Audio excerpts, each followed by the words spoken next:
Hello everyone, कैसे हैं आप सभी। आई होप अच्छे एंड स्वस्थ होंगे। आप सभी का स्वागत है आपके अपने यूट्यूब चैनल लर्न विद प्रीत चौधरी में। आज की जो हमारी क्लास है वो इंडियन हिस्ट्री और इंडियन ज्योग्राफी की रहेगी। इंडियन हिस्ट्री की बात करें तो इसमें हम 3 से 4 टॉपिक है वो कवर करेंगे और ये ज्योग्राफी में 2 से 3 टॉपिक है आज हमें कवर करेंगे। मैंने आपको बोला था कि मैं आपको इंडियन हिस्ट्री हो गई, ज्योग्राफी होगी, पॉलिटी होगी, ये अच्छे से सारी कवर करवा दूंगी। तो वो है कि हमारे बस अब कुछ एक टॉपिक रहे हैं जो कि हम अब आगे की 4-5 क्लासों में कवर कर लेंगे। आज की क्लास में अगर इंडियन हिस्ट्री की बात करूं तो इसमें जो हमारे टॉपिक रहने वाले हैं वो महाजन पद है, उसके वेरी इंपॉर्टेंट क्वेश्चंस हैं हम कवर करेंगे। तो और इसका जो पूरा का पूरा है मैंने आपको जो टू दी सक्सेस सीरीज है इसमें करवा दिया है। अगर आपने वो क्लास नहीं देखी है तो वो देख लेना, उसके बाद क्वेश्चंस है इस क्लास में आपके कवर हो जाएंगे। दूसरा आपका गुप्त काल के जो भी इंपॉर्टेंट क्वेश्चंस हैं वो होंगे। साथ में मौर्य काल, जो आपके महाजन पद है, गुप्त काल है, मौर्य काल है, वो हर क्लास में कुछ न कुछ मैं क्वेश्चंस है वो इसमें करवाती हूँ ताकि आपका इसका रिवीजन होता रहे। ये ना हो क्योंकि इनसे ऐसे क्वेश्चन होते हैं जिनमें हमें भूल जल्दी जाते हैं, लेकिन जैसे इनका हम एग्जाम तक रिवीजन करते रहेंगे तो ये हमारे अच्छे से कवर हो जाएंगे। और हम बात करें जो जैन धर्म और बौद्ध धर्म है, इनकी जो संगीतियां हैं उनसे भी काफी बार है वो क्वेश्चंस हैं बनती है। किस प्रकार की इनकी है, जो प्रथम बौद्ध संगीति थी वो कहाँ हुई थी, उसके अध्यक्ष कौन थे, चतुर्थ बौद्ध संगीति थी उसके उपाध्यक्ष कौन थे, जैसे अश्वघोष थे। तो ये वेरी इंपॉर्टेंट क्वेश्चन बन जाते हैं। तो आपके बौद्ध धर्म की जो 4 संगीतियां थी वो और जैन धर्म की 2 संगीतियां थी, उनको भी आज हम अच्छे से कवर करेंगे। अगर हम इंडियन ज्योग्राफी की बात करें तो ज्योग्राफी में हम जलवायु और वर्षा और मानसून इन 3 टॉपिक को हम इसमें कवर करेंगे। तो आज की क्लास आपकी वेरी इंपॉर्टेंट रहने वाली है, आपको शुरू से लेकर लास्ट तक देखनी है ताकि आपका अच्छे से पूरे टॉपिक कवर हो जाएं। और इस क्लास को है अपने दोस्तों के साथ ज़्यादा से ज़्यादा शेयर भी करना है। तो चलिए आज की क्लास का फर्स्ट क्वेश्चन स्टार्ट करते हैं। इसमें हमें सूची फर्स्ट और सूची सेकंड दे रखी है। बुद्ध के जीवन से संबंधित यानी बौद्ध धर्म के जो प्रतीक हैं उनका मिलान करना है। इस साइड हमें है वो उनके जन्म, गृह त्याग, ज्ञान, मृत्यु यानी जो जो घटना हुई है उनके नाम, और इस साइड है वो उनसे संबंधित है वो विशेष दे रखा है। ठीक है, तो इनमें हमें मिलान करना है। सबसे पहले तो हमारा क्वेश्चन ये बनता है कि इन घटनाओं के नाम पूछ लिए जाते हैं, तो पहले मैं आपको वो नोट डाउन करवा देती हूँ घटना और इस साइड उनके नाम। जैसे गृह त्याग, तो गृह त्याग की घटना को क्या बोलते हैं? गृह त्याग की घटना को महाभिनिष्क्रमण बोलते हैं। तो इसे क्या बोलते हैं? निष्क्रमण बोलते हैं। तो ये आपको घटना है बिल्कुल अच्छे से याद होनी चाहिए। अगला है, जब वो गृह त्याग हुए थे उसके बाद उन्होंने ज्ञान की प्राप्ति की थी, तो ज्ञान की प्राप्ति की थी तो उस घटना को बोलते हैं संबोधि। उस घटना को क्या बोलते हैं? संबोधि। उसके बाद फिर उन्होंने ज्ञान की प्राप्ति कर ली, फिर उन्होंने प्रथम उपदेश दिया था। तो प्रथम उपदेश की बात करें तो उसको क्या बोलते हैं? उसको बोलते हैं धर्म चक्र परिवर्तन। इसको क्या बोलते हैं? प्रथम उपदेश को बोलते हैं धर्म चक्र परिवर्तन। फिर आता है उनका निर्वाण यानी मृत्यु। निर्वाण की बात करें, मृत्यु की बात करें तो उसे क्या बोलते हैं? उसे बोलते हैं महापरिनिर्वाण। तो ये तो निर्वाण इसमें वर्ड ही आ गया, तो हमें याद करने में ज़्यादा दिक्कत नहीं होगी, लेकिन ये चारों की चारों घटना हमें अच्छे से याद करनी है। अब इनसे संबंधित बात करते हैं कि जन्म है, तो जन्म का जो प्रतीक है वो क्या है? जन्म का प्रतीक है कमल। तो आपके ए में आ जाएगा फर्स्ट। ए में फर्स्ट की बात करें तो आपका ऑप्शन बी और आपका ऑप्शन है वो डी यानी सी, ये नहीं हो सकते, आपका ए और डी हो सकता है। अगर हम बात करें गृह त्याग की, तो गृह त्याग से होता है उसका जो प्रतीक है वो है घोड़ा। तो बी में क्या आ जाएगा? 2 आ जाएगा। बी में 2 की बात करें तो आपका ऑप्शन डी है वो बिल्कुल सही हो जाएगा क्योंकि बी में 2 उसी में है। ज्ञान की बात करें तो ज्ञान का जो प्रतीक है वो है बोधि वृक्ष यानी जो पीपल का पेड़ है। मृत्यु की बात करें तो स्तूप। तो आपका जो राइट आंसर हो जाएगा ऑप्शन है डी हो जाएगा, जिसमें सारों की मिलान सही दे रखी है। आगे बढ़ते हैं, अगला क्वेश्चन। महात्मा बुद्ध ने निम्नलिखित में से किस स्थान पर महापरिनिर्वाण यानी मृत्यु है वो प्राप्त किया था। तो अब मृत्यु को, निर्वाण को क्या बोला जाता है, इस घटना का नाम है महापरिनिर्वाण। तो इसमें कुंडग्राम में, पावापुरी में, कपिल वस्तु में और कुशीनारा या कुशीनगर। तो आपका जो राइट आंसर होगा वो होगा ऑप्शन है डी। अगर आपसे सन पूछ ले तो 483 ईसा पूर्व, 483 ईसा पूर्व, राइट आंसर ऑप्शन डी। अगला क्वेश्चन, निम्नलिखित में से किस बौद्ध ग्रंथों को बौद्धों की रामायण कहा जाता है। सूत पिटक, अंगुत्तर निकाय, विनय पिटक और बुद्ध चरित्र। तो जो आपका राइट आंसर है वो तो होगा ऑप्शन डी, बुद्ध चरित्र है उसे बौद्धों की रामायण कहा जाता है। अब इससे संबंधित कुछ एक फैक्ट और देख लेते हैं। ये फैक्ट स्टार्ट होंगे चतुर्थ बौद्ध संगीति से संबंधित है। चतुर्थ बौद्ध संगीति, चतुर्थ बौद्ध संगीति की अगर हम बात करें तो सबसे पहले तो देखते हैं कि ये हुई कब थी। ये ईसा की प्रथम शताब्दी में हुई थी। ईसा की प्रथम शताब्दी में, प्रथम शताब्दी में हुई थी। दूसरी बात इसे क्या याद रखना है कि ये हुई कहाँ थी, तो ये कश्मीर के कुंडलवन में हुई थी। कश्मीर के कुंडलवन में हुई थी। स्थान आपसे पूछ ले तो आपको ये याद रखना है। अगर आपसे आगे और क्या पूछा जा सकता है कि ये किसके काल में हुई थी, तो ये कनिष्क के काल में हुई थी। किसके? कनिष्क के काल में हुई थी। और क्या पूछा जा सकता है कि इसके अध्यक्ष है वो कौन थे, तो इस बौद्ध संगीति के अध्यक्ष है वो वसुमित्र थे। अध्यक्ष कौन थे? वसुमित्र थे। और लास्ट क्वेश्चन आपसे पूछा जा सकता है कि इसके उपाध्यक्ष कौन थे, जो कि वेरी इंपॉर्टेंट है इसमें, क्योंकि इसी एक बौद्ध संगीति में उपाध्यक्ष थे। और वो उपाध्यक्ष कौन थे? ये थे आपके अश्व घोष। अश्व घोष। और इन्हीं अश्व घोष के द्वारा रचित है बुद्ध चरित्र। बुद्ध चरित्र। तो इस प्रकार आपको ये याद रखना है। और ये जो चौथी बौद्ध संगीति थी, इसी में ये जो बौद्ध धर्म है, बौद्ध धर्म के दो भाग हुए थे। दो कौन कौन से? एक तो हीनयान और एक आपका महायान। हीनयान और महायान, इन दो भागों में इसे ये टूटे थे। जो महायान है इसके नेता थे नागार्जुन। तो इस क्वेश्चन का राइट आंसर ऑप्शन डी। आगे बढ़ते हैं, अगला क्वेश्चन, निम्नलिखित में से बौद्ध संघ में प्रवेश लेने वाली पहली महिला कौन थी? यशोधरा, गौतमी प्रजापति, माया देवी और आम्रपाली। तो जो राइट आंसर होगा वो होगा ऑप्शन बी, गौतमी प्रजापति। गौतमी प्रजापति थी, ये गौतम बुद्ध की सौतेली माँ थी। गौतम बुद्ध की सौतेली माँ थी। अगर आपसे पूछ ले कि बौद्ध संघ में प्रवेश है वो किसके कहने पर दिया गया था, तो आनंद के कहने पर है वो। बौद्ध आनंद के कहने पर बौद्ध संघ में महिलाओं को प्रवेश दिया गया था। महिलाओं को प्रवेश। और आपसे पूछा जा सकता है कि जो इसमें जो बौद्ध संघ में प्रवेश लेने वाली और अन्य जो महिलाएं थी, अन्य महिलाएं पूछ ले तो अन्य महिलाओं में एक तो आती है आपके यशोधरा। यशोधरा कौन थी? जो आपके बुद्ध है उनकी पत्नी थी। दूसरी इसमें आती है आम्रपाली। आम्रपाली कौन थी? आम्रपाली है वो वैशाली की नगर वधू थी। और एक आती है खेमा, जिसे क्षेमा भी बोला जाता है, खेमा। तो ये अन्य महिलाएं हैं जिन्होंने बौद्ध संघ में प्रवेश लिया था। तो राइट आंसर हो जाएगा ऑप्शन बी। आगे बढ़ते हैं, अगला क्वेश्चन, कि निम्नलिखित में से असुमेलित है। इस साइड तो बौद्ध संगीति दे रखी है और इस साइड है वो अध्यक्ष दे रखी है। इसमें हमें क्या बताना है? जो असंगत है वो बताना है।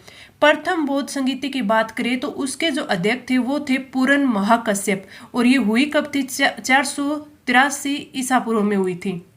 सन भी आपको याद रखनी है। द्वितीय बौद्ध संगीति की बात करें तो इसके अध्यक्ष थे साबकामी। और अगर साबकामी की बात करें तो ये हुई थी 383 ईसा पूर्व में। 383 ईसा पूर्व। तृतीय बौद्ध संगीति की बात करें तो ये हुई थी 257 ईसा पूर्व। 257 ईसा पूर्व। और इसके अध्यक्ष थे मोगलीपुत्र तीस थे। चतुर्थ बौद्ध संगीति की बात करें तो इसके जो अध्यक्ष थे वो अश्व घोष नहीं थे, वो थे वसुमित्र।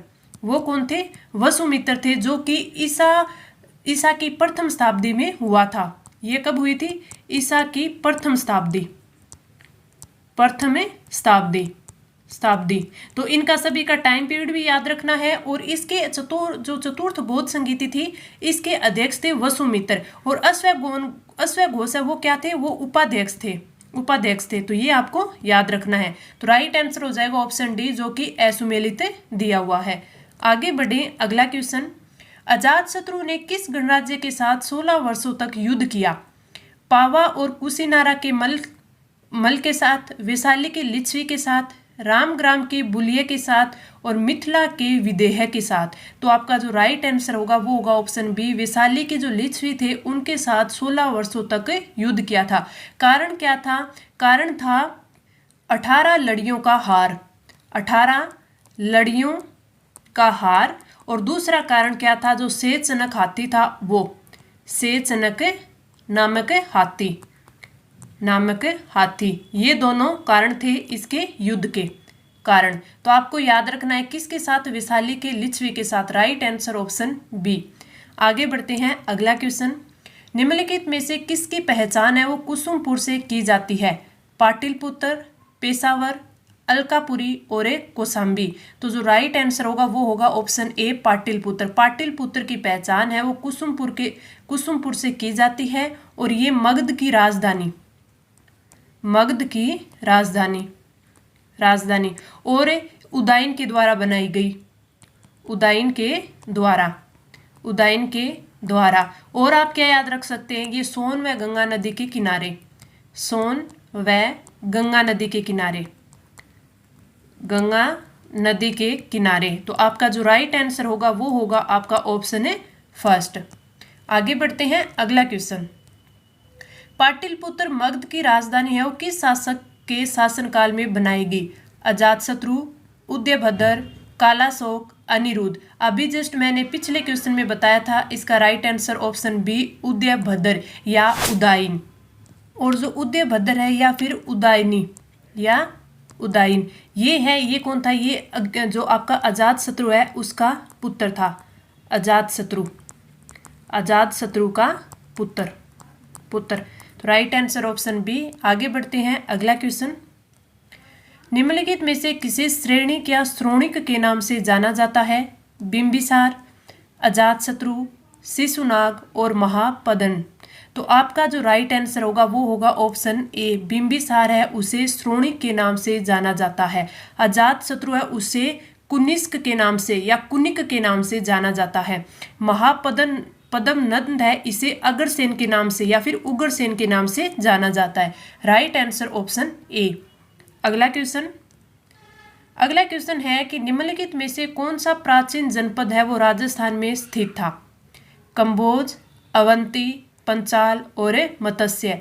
तो राइट आंसर ऑप्शन डी, जिसकी विराट है या विराट नगरी है वो क्या थी? राजधानी।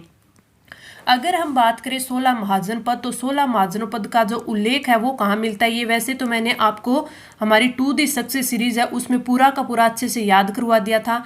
फिर भी देखें तो एक तो आपका बौद्ध ग्रंथ है, बौद्ध ग्रंथ में इसका उल्लेख मिलता है। और बौद्ध ग्रंथ कौन सा है? ये है आपका अंगुत्तर निकाय, जिसमें इसका उल्लेख मिलता है। दूसरा जैन ग्रंथ में मिलता है, और जैन ग्रंथ कौन सा है? भगवती सूत्र, इनमें इनका उल्लेख मिलता है। इसमें से जो 14 महाजनपद थे वो तो राजतंत्रात्मक थे। अगर 2 की बात करें तो 2 है वो थे गणतंत्रात्मक, 2 थे वो थे गणतंत्रात्मक। अगर इनकी हम बात करें तो अगर ये 2 है, ये कौन कौन से थे? तो 2 थे, एक तो वज्जी था और एक मल था। एक वज्जी और एक मल था। जो वज्जी था ये 8 गणराज्यों का था, और मल था वो 2 गणराज्यों का था। तो आपका जो राइट आंसर ऑप्शन डी हो जाएगा। लेकिन ये भी बेसिक चीज़ें आपको पता होनी चाहिए। आगे बढ़ते हैं, अगला क्वेश्चन। निम्नलिखित में से महाजनपदों की राजधानी से मिलान कीजिए। महाजनपद और इस साइड उनकी राजधानी दे रखी है। अगर हम बात करें सबसे पहले काशी की, तो काशी की जो राजधानी है वो है वाराणसी, यानी फर्स्ट आएगा 4th। तो 4th है सबसे पहले, तो देखिए तो वो ओनली ऑप्शन बी में है। तो राइट आंसर ऑप्शन बी हो जाएगा।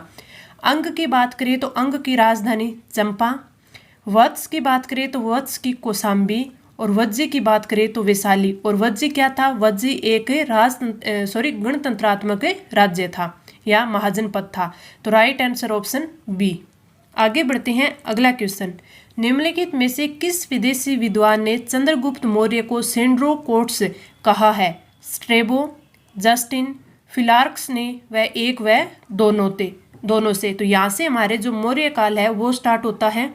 तो राइट आंसर हो जाएगा ऑप्शन डी 1 व 2।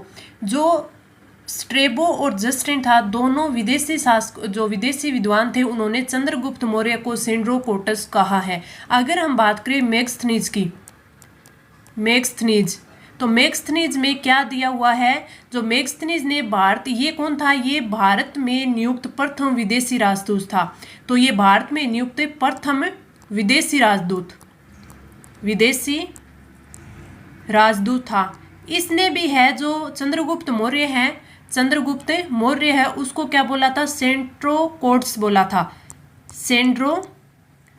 बोला था। तो ये भी आप इसे याद रखना है, ठीक है। इसके अलावा अगर हम बात करें कि जो ये चंद्रगुप्त मौर्य है इसके रूपों के बारे में, या जो यूनानियों द्वारा दिए गए नाम थे उनकी पहचान आपसे पूछ ले किसने की थी? तो वो की थी विलियम जोन्स ने जो यूनानियों के द्वारा दिए गए नाम थे उनकी पहचान की थी। अगर हम चंद्रगुप्त मौर्य की बात करें तो चंद्रगुप्त मौर्य है वो भारत का प्रथम ऐतिहासिक शासक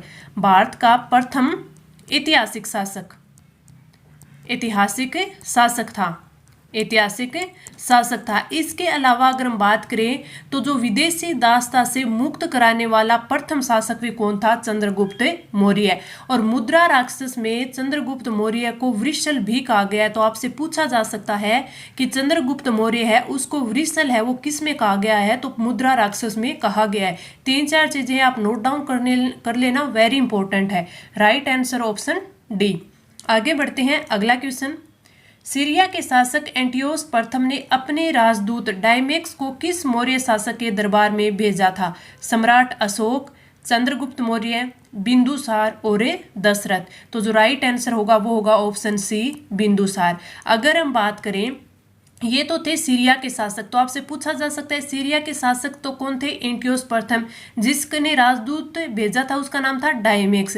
अगर आपसे पूछ ले मिस्र के शासक कौन था? टोलमी सेकंड था। तो टोलमी सेकंड ने बिंदुसार के दरबार में किसको भेजा था? तो इसका जो राजदूत था वो था डायनोसियस था। उसको इसमें राजदूत बना के, यानी इसका राजदूत है ये, इसने बिंदुसार के दरबार में भेजा था। तो दोनों ही आपसे पूछे जा सकते हैं। सीरिया का पूछ ले, सीरिया का शासक एंटियोस प्रथम, मिस्र का टोलमी सेकंड। और जो एंटियोस प्रथम ने राजदूत भेजा था डायमेक्स और टोलमी सेकंड ने भेजा था डायनोसियम। तो राइट आंसर ऑप्शन सी। आगे बढ़ते हैं अगला क्वेश्चन। मौर्य काल में शिक्षा का सर्वाधिक प्रसिद्ध केंद्र था? ताम्रलिप्ति, तक्षशिला, उज्जैन और नालंदा। राइट आंसर तो हो जाएगा ऑप्शन बी, तक्षशिला। अगर हम ताम्रलिप्ति की बात करें तो ये बंदरगाह। तक्षशिला की बात करें तो ये मौर्य काल में शिक्षा का सर्वाधिक प्रसिद्ध केंद्र था। इसके आचार्य कौन थे? आचार्य थे कौटिल्य यानी चाणक्य। कौटिल्य या चाणक्य थे। और इसके बारे में आपसे पूछा जा सकता है कि जो चंद्रगुप्त मौर्य है उनकी शिक्षा भी यहीं से हुई थी। और अगर आपसे पूछे उज्जैन के बारे में तो उज्जैन है वो मध्यकाल में शिक्षा का प्रमुख केंद्र था। मौर्य काल में शिक्षा का तक्षशिला, और मध्यकाल में आपसे पूछ ले मध्यकाल, तो मध्यकाल में शिक्षा का प्रमुख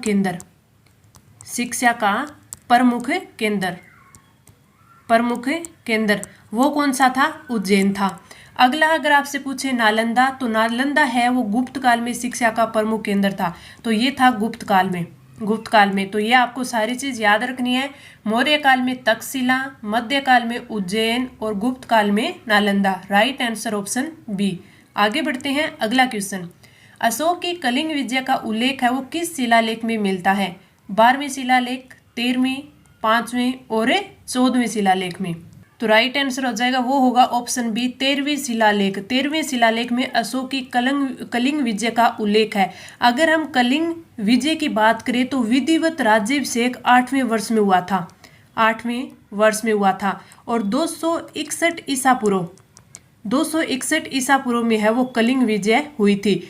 कलिंग की राजधानी है वो तोसाली को बनाया गया था, या तोसलिया तोसाली को है वो कलिंग की राजधानी बनाया गया था, राजधानी। तो ये भी आप याद रखना। Right answer option B.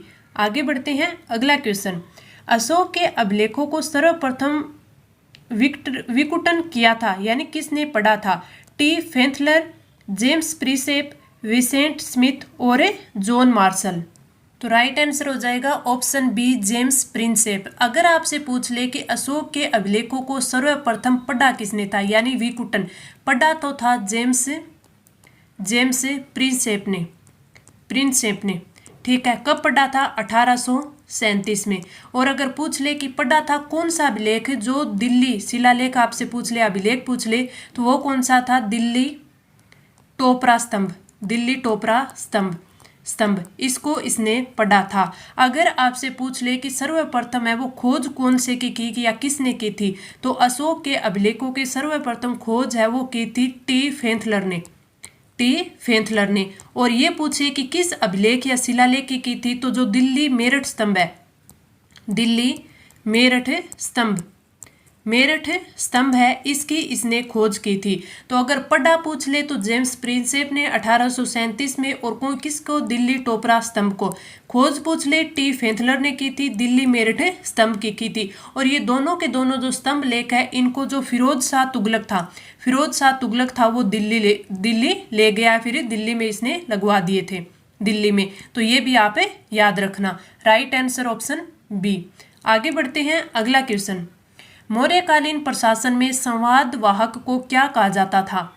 राजुक, प्रतिवेदक, निकाय और युक्त। राइट आंसर हो जाएगा ऑप्शन बी, प्रतिवेदक। अगर आपसे पूछ ले कि जो प्रतिवेदक है वो संवाद वाहक को कहा जाता था, इसका उल्लेख कहाँ है, तो जो इसका उल्लेख है वो अशोक का जो शिलालेख 6 है उसमें है, शिलालेख 6 में है। राजुक अगर पूछ ले किसे कहा जाता था, ये ग्रामीण अधिकारी को बोला जाता था, ग्रामीण अधिकारी को राजुक बोला जाता था। जो एक आपसे क्वेश्चन पूछा जा सकता है कि जो 3 अधिकारी उनका उल्लेख है कौन से शिलालेख में, पहली चीज ये, और 3 वो अधिकारी कौन कौन? तो 3 अधिकारी, एक तो आपका आ जाएगा राजुक, एक आपका प्रतिवेदक और एक आपका युक्त। इन 3 अधिकारियों का अगर आपसे उल्लेख पूछ ले कि उल्लेख है कहाँ है, तो उल्लेख है वो जो अशोक के शिलालेख नंबर 3 में है, शिलालेख 3 में। वेरी इंपॉर्टेंट है, याद रखना। इस क्वेश्चन का राइट आंसर ऑप्शन बी। आगे बढ़ते हैं, अगला क्वेश्चन। अशोक के सारनाथ सिंह शीर्ष स्तंभ के फलक पर प्रदर्शित पशुओं का सही क्रम क्या है? सारनाथ सिंह शीर्ष स्तंभ। अगर सारनाथ स्तंभ लेख की बात करें तो उस पर है वो 4 सिंह है, वो है, ठीक है, 4 सिंह दे रखे हैं सारनाथ के पर। और अगर आपसे पूछ ले कि अशोक के जो 81 स्तंभ लेखों का सर्वश्रेष्ठ नमूना कौन सा है, तो वो सारनाथ स्तंभ लेख है। इसमें अगर पशुओं का सही क्रम पूछे तो सबसे पहले हाथी, अश्व, वृषभ और सिंह। तो राइट आंसर ऑप्शन ए हो जाएगा। आगे बढ़ते हैं, अगला क्वेश्चन। अशोक के स्तंभों में एक सर्वाधिक सौष्ठवपूर्ण एवं भव्य स्तंभ कहाँ से प्राप्त हुआ है? लोरिया, नंदनगढ़, रामपुरवा, बसाड और सारनाथ। तो आपका जो राइट आंसर होगा वो होगा ऑप्शन बी, रामपुरवा से। अगर इस पे 2 जो पशु है उनका अंकन है, एक तो आपका बेल का अंकन है और दूसरा सिंह का अंकन है, और ये है कहाँ पे? चंपारण बिहार में। आपसे पूछा जा सकता है कि जो सैंकिसा स्तंभ लेख है, उस पर किसका अंकन है? स्तंभ लेख पर अंकन अगर आपसे पूछ ले कि किस पशु का अंकन है उसके फलक पर, तो इसके फलक पर है वो हाथी का अंकन है, फलक पर हाथी का अंकन है। तो ये भी आप याद रखना, वेरी इंपॉर्टेंट है। तो राइट आंसर ऑप्शन बी हो जाएगा। आगे बढ़ते हैं, अगला क्वेश्चन। निम्नलिखित मौर्य शासकों पर विचार कीजिए। अशोक, दशरथ, बृहद्रथ और कुणाल, इनमें किसकी उपाधि है वो देव नाम प्रिय थी? इसमें हमें ये बताना है। अगर हम उपाधि की बात करें तो जो देवनाम प्रिय उपाधि है वो अशोक व दशरथ दोनों की थी, अशोक व दशरथ की। तो राइट आंसर आ जाएगा ऑप्शन सी 1 व 2 दोनों। अगर आपसे पूछ ले कि अशोक का नाम अशोक, अशोक का नाम, अशोक का नाम है अशोक, अशोक, इसके प्रमाण या इसका उल्लेख है कौन कौन से शिलालेख या अभिलेख में मिलता है? तो गुर्जरा, गुर्जरा में इसके प्रमाण है, मास्की और नेटूर, नेटूर, इनमें इनको क्या बोला गया है? अशोक का नाम है वो अशोक बताया गया है। ये भी आपको काफी बार पूछा जाता है। और एक श्रीलंका के शासक थे तिस्य, उनकी भी जो उपाधि थी वो देवनाम प्रिय थी। तो ये भी आप थोड़ा ध्यान रखना। राइट आंसर ऑप्शन सी हो जाएगा। आगे बढ़ते हैं, अगला क्वेश्चन। राजग्रहण मोक्षानुग्रह यानी पराजित राजाओं को उनके राज्य लौटा देना की नीति अपनाई थी। चंद्रगुप्त द्वितीय ने यानी विक्रमादित्य ने, या फिर चंद्रगुप्त प्रथम ने, स्कंदगुप्त ने और समुद्रगुप्त ने। तो जो राइट आंसर होगा वो तो होगा ऑप्शन है डी, समुद्रगुप्त ने। अगर हम समुद्रगुप्त की बात करें तो इन्होंने है वो पराजित राजाओं को उनके राज्य लौटा देना की नीति है वो अपनाई थी। और इन्होंने ये नीति अपनाई कब थी? तो समुद्रगुप्त ने जो दक्षिणा पथ अभियान था, पथ अभियान था, उस अभियान में है ये नीति है वो अपनाई थी। जो विंसेंट स्मिथ है, विंसेंट स्मिथ, विंसेंट स्मिथ ने है वो समुद्रगुप्त गुप्त को क्या बोला है? भारत का नेपोलियन बोला है, भारत का नेपोलियन, नेपोलियन है वो कहा है। और अगर आपसे पूछ ले कि जो प्रोफेसर हेमचंद्र रॉय चौधरी है उन्होंने दक्षिणापथ विजय को धर्म विजय कहा था। इस दक्षिणापथ जो विजय थी उसको धर्म विजय कहा था, धर्म विजय कहा था। किसने कहा था? ये कहा था प्रोफेसर हेमचंद्र राय चौधरी ने। तो आपका right answer option D.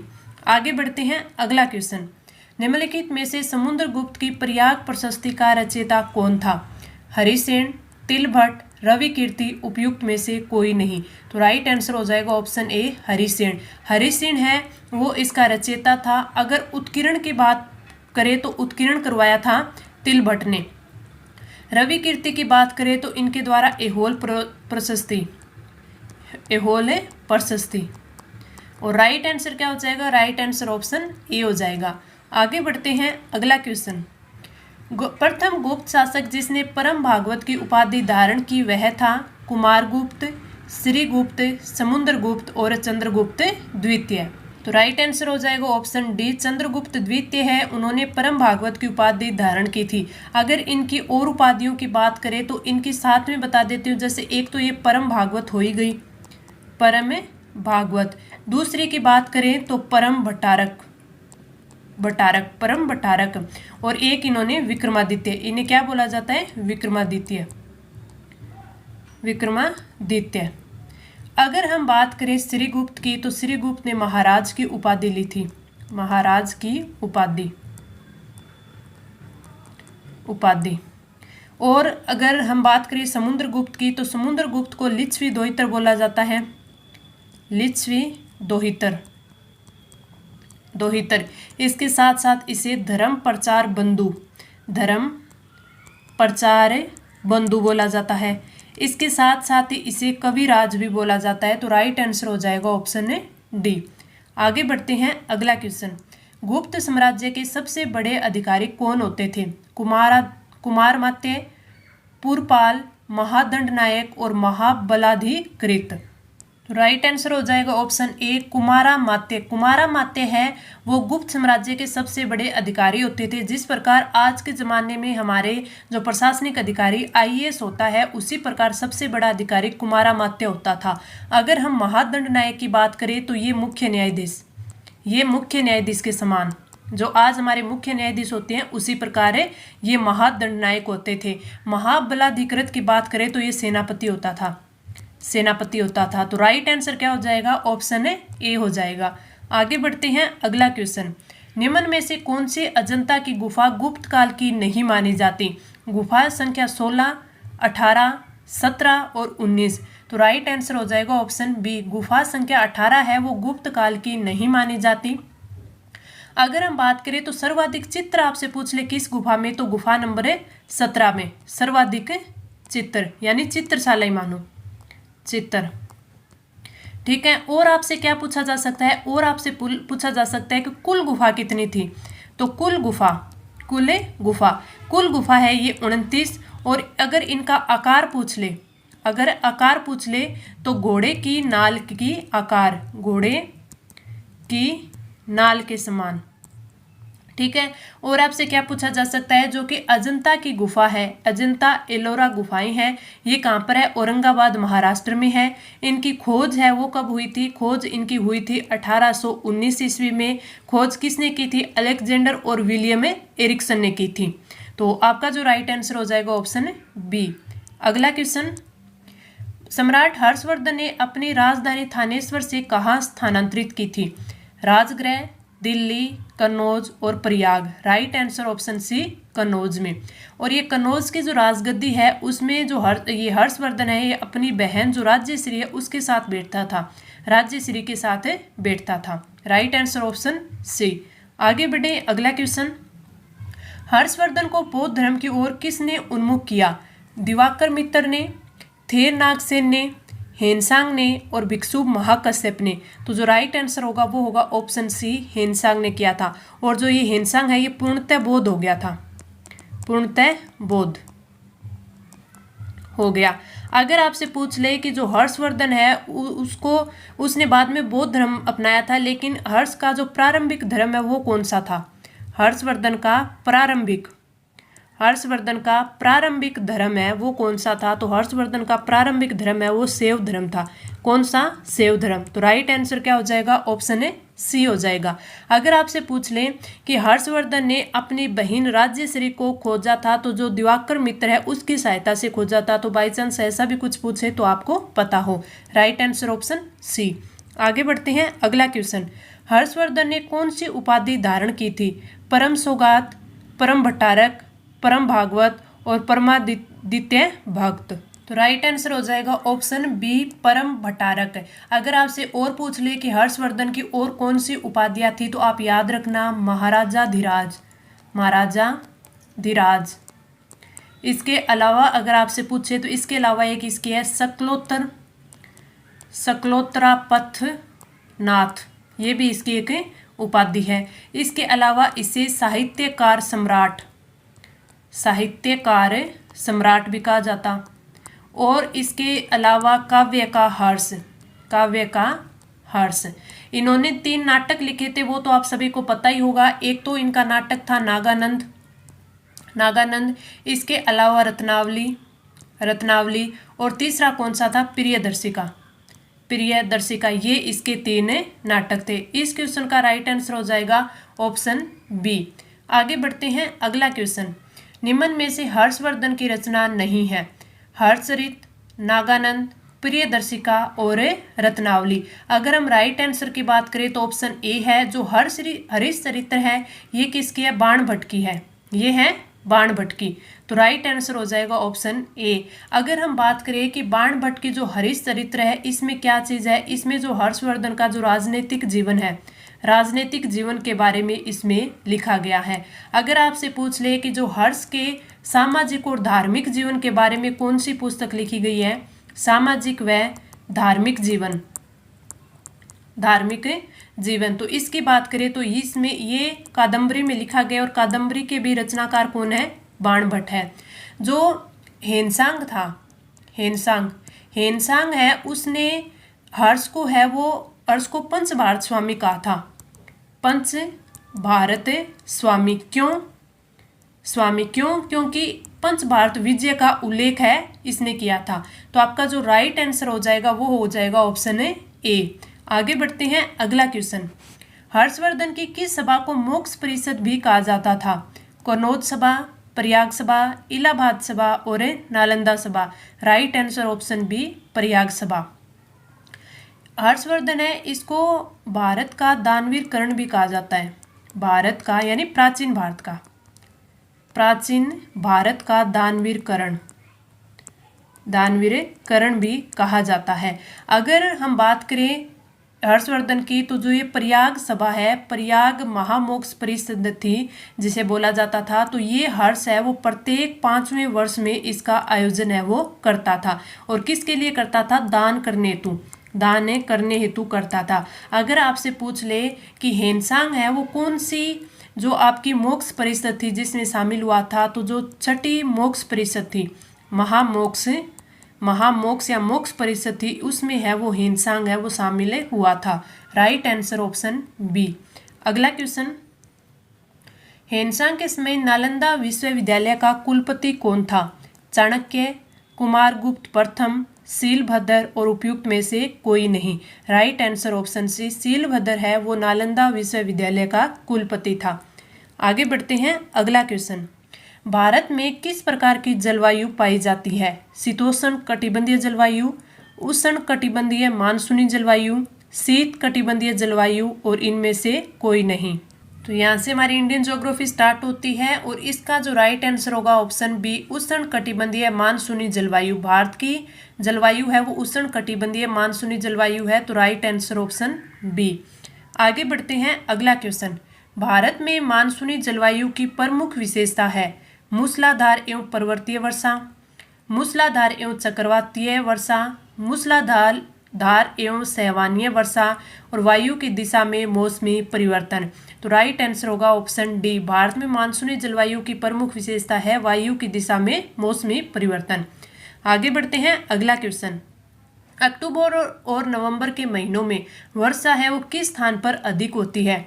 Coromandel तट पर, मालवा के पठार, छोटा नागपुर पठार और पूर्वी पहाड़ियों में। तो राइट आंसर होता है ऑप्शन ए, अक्टूबर और नवंबर महीनों में कोरोमंडल तट पर है वो 90% बारिश होती है, तो राइट आंसर ऑप्शन ए हो जाएगा। अगला क्वेश्चन, भारतीय मौसम विभाग द्वारा भारतीय जलवायु को कितनी ऋतुओं में विभाजित किया गया है? 2, 5, 4 और 6।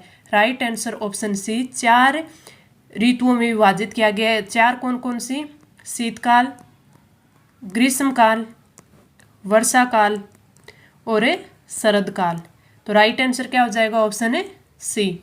अगला क्वेश्चन, मावठ की वर्षा कौन सी फसल के लिए लाभकारी होती है? गेहूं के लिए, बाजरा, ज्वार और मूंगफली। तो राइट आंसर हो जाएगा ऑप्शन ए, जो मावठ होती है ये रबी की फसल के लिए लाभकारी होती है, रबी की फसल के लिए। और रबी की फसल में कौन सी आती है? गेहूं, चना आपका ये आती है। तो राइट आंसर हो जाएगा ऑप्शन ए, जो मावठ होती है वो शीतोष्ण चक्रवात जो भूमध्य सागर में आते हैं उससे होती है, इनको सुनहरी बूंदे भी कहा जाता है। Right answer option A.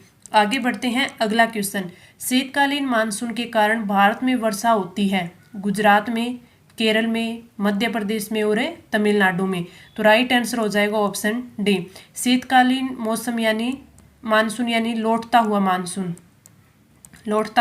Monsoon, या फिर इसको मानसून का निवर्तन काल भी बोला जाता है। मानसून का निवर्तन काल भी बोला जाता है, या फिर इसे दक्षिणी पूर्वी मानसून भी बोला जाता है। तो किसी भी नाम से आपसे पूछ ले कि लौटते हुए मानसून से सर्वाधिक वर्षा है वो तमिलनाडु में होती है, मानसून के निवर्तन काल में सर्वाधिक वर्षा तमिलनाडु में होती है, दक्षिणी पूर्वी मानसून से सर्वाधिक वर्षा है वो तमिलनाडु में होती है। तो राइट आंसर ऑप्शन डी हो जाएगा। किसी वर्ड में पूछ ले आपका क्वेश्चन राइट होना चाहिए। आगे बढ़ते हैं, अगला क्वेश्चन, सूर्य के कर्क रेखा पर लंबवत चमकने से उत्तर भारत के तापमान में वृद्धि होगी, कमी होगी, वृद्धि व कमी दोनों होगी, या फिर कोई प्रभाव नहीं पड़ेगा। अगर हम सूर्य की बात करें तो हमारा जो सूर्य है वो आपके जो 23 मार्च होती है यहाँ होता है, 23 सितंबर को यहाँ होएगा, 21 जून को यहाँ होएगा और आपके 22 दिसंबर को यहाँ होएगा। तो अगर हम सूर्य के कर्क रेखा पर लंबवत चमकने की बात करें तो उत्तर भारत में जो तापमान में है वो वृद्धि होगी। तो राइट आंसर ऑप्शन ए। आगे बढ़े, अगला क्वेश्चन, निम्नलिखित को सुमेलित कीजिए। इस साइड स्थानीय नाम दे रखे हैं और इस साइड उनके राज्य, यानी जो मानसून पूर्व जो चक्रवाती जो वर्षा होती है उनके नाम दे रखी हैं। नॉर्वेस्टर है वो कहाँ कहा जाता है? नॉर्वेस्टर कहा जाता है पूर्वी भारत में। काल वैसाखी की बात करें तो ये पश्चिम बंगाल में बोला जाता है। चेरी ब्लॉसम की बात करें तो ये कहाँ कहा जाता है, कर्नाटक और केरल में। और आम्र वृष्टि है, आम्र वृष्टि कहा जाता है दक्षिणी भारत में। तो आपका ए में थर्ड आना चाहिए, तो ए में थर्ड है आपके, बी नहीं होगा, डी नहीं होगा, बी में फर्स्ट आएगा, बी में फर्स्ट आपके ऑप्शन सी में है, तो राइट आंसर ऑप्शन सी हो जाएगा। आगे बढ़े, अगला क्वेश्चन।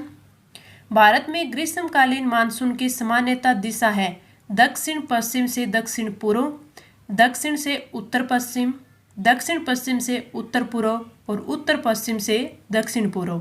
अगर हम भारत की बात करें तो ये जैसे हमारा भारत है, ठीक है, तो दक्षिणी जो आपका ग्रीष्मकालीन मानसून होता है उस टाइम जो वर्षा की दिशा होती है, मानसून की दिशा होती है, ये होती है, ये होती है, ये होती है दक्षिणी पश्चिम। दक्षिण जो पश्चिम होता है उससे कहाँ होती है, वहाँ होती है उत्तर पूर्व में। ये जो दिशा होगी वो कौन सी होगी, उत्तर पूर्व हो जाएगी, ये होती है ग्रीष्मकालीन में। तो राइट आंसर हो जाएगा ऑप्शन है सी।